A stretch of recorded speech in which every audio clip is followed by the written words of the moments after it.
Cool. So how are the problems going to be overcome, or is it like a long procedure that's going to? It's a pretty simple thing. If they just reclassify them as a medicine, as I said, it would be, three birds, one stone. It would get rid of a lot of the problems. So it's for us, from our point of view, it's a simple measure. But obviously, there's costs involved in that. So it's really about the government and what they're going to be doing now with the while they're doing the inquiry into cosmetic surgery and how things are marketed.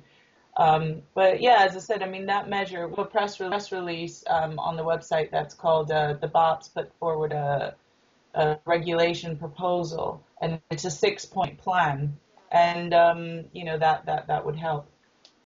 Do you think customers have got enough information on it? No, in fact, that's one of the reasons that the surgeons highlighted in last survey was that not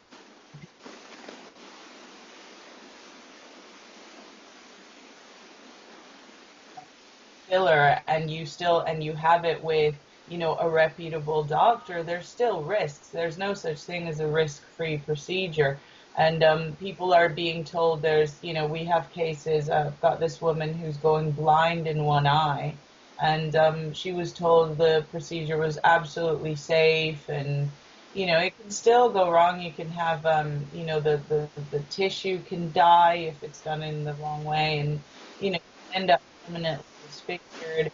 Um,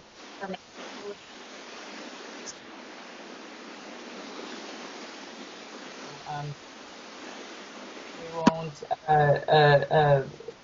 be absorbed like some others. So yeah, so those are some of the issues. In your opinion, aside from transportation, do you think some women need or more some women want? Do you mean aesthetic treatments like fillers?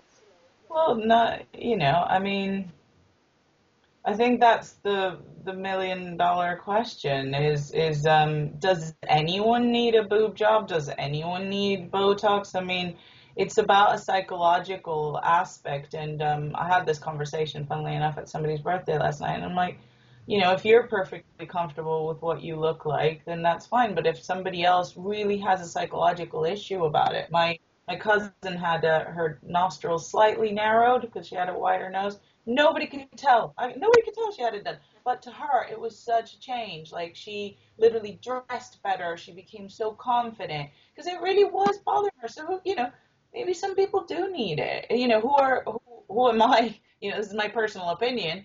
But who am I to point a finger and say, like, no, you don't need it. You live with it. Well, why should she or why should he? So that's the perennial question. I don't mind.